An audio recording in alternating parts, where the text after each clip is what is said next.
पति पत्नी की दिल छू लेने वाली कहानी। शादी के 3 साल हुए थे और एक दिन पत्नी के मन में ख्याल आया, क्या होगा अगर मैं अपने पति को छोड़कर चली जाऊं? पति का रिएक्शन क्या होगा? फिर वह क्या करेगा? इसी विचार के चलते पति की परीक्षा लेने के लिए उसने एक चिट्ठी लिखी। उसमें लिखा, आपके साथ रहकर बोर हो गई हूं, मुझे अब इस गृहस्थी से कोई लगाव नहीं है।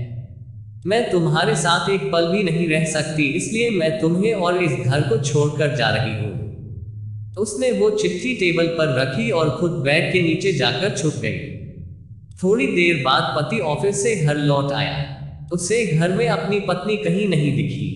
फिर उसकी नजर टेबल पर रखी चिट्ठी पर पड़ी। चिट्ठी को उठाकर उसने पढ़ी। थोड़ी देर तक बिल्कुल शांत रहा, कुछ नहीं बोला।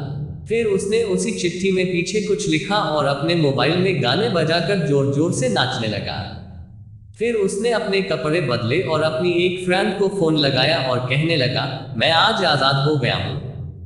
विस्मयादिबोधक चिन्ह। मेरी बीवी को आखिरकार ये एहसास हो गया कि वह मेरे काबिल नहीं है, इसलिए वह खुद ही मुझे छोड़कर हमेशा के लिए चली गई है और मैं अब आजाद हो गया हूँ।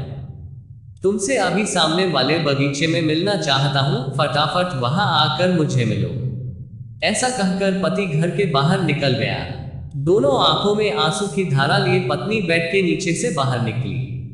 उसके हाथ थर थर कांप रहे थे। कांपते हाथों से उसने टेबल पर रखी वो चिट्ठी उठाई और पढ़ी, जिसमें पति ने लिखा था, अरे पगले, तुम्हें तो ठीक से छुपना भी नहीं आता। बेड के नीचे से तुम्हारे पैर दिख रहे थे। तुम जल्दी से गर्मा गर्म चाय बनाओ, मैं सामने की दुकान से बिस्किट लेकर आता हूँ। मेरे जीवन में खुशी तुम्हारे आने से है, आधी खुशी तुझे सताने में है और आधी तुझे मनाने में। आखिर लास्ट में तो हम दोनों ही साथ रहेंगे ना। कभी हम झगड़े, एक दूसरे की टांग खींचे, एक दूसरे को बुरा भला कहे, फिर भी एक दूसरे पर दादागिरी करने के लिए लास्ट में तो हम दोनों ही रहेंगे ना। जो बोलना है बोलो, जो करना है करो। जब चश्मे घूम जाएंगे तब एक दूसरे के चश्मे ढूंढने के लिए लास्ट में तो हम दोनों ही रहेंगे ना। कभी मैं रूठा तो तुम मुझे मनाना, कभी तुम रूठो तो मैं तुझे मना लूंगा। एक दूसरे को लाड लड़ाने के लिए आखिर में तो हम दोनों ही होंगे ना। जब नजर कम आएगा, सुनाई भी कम देगा, तब एक दूसरे में एक दूसरे को ढूंढने के लिए हम दोनों ही होंगे ना।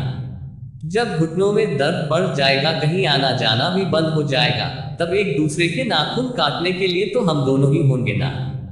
दोस्तों, कहानी खत्म होते होते बीवी का रो रो कर बुरा हाल हो गया। उसे पता चल गया कि उसका पति उससे कितना ज्यादा प्यार करता है।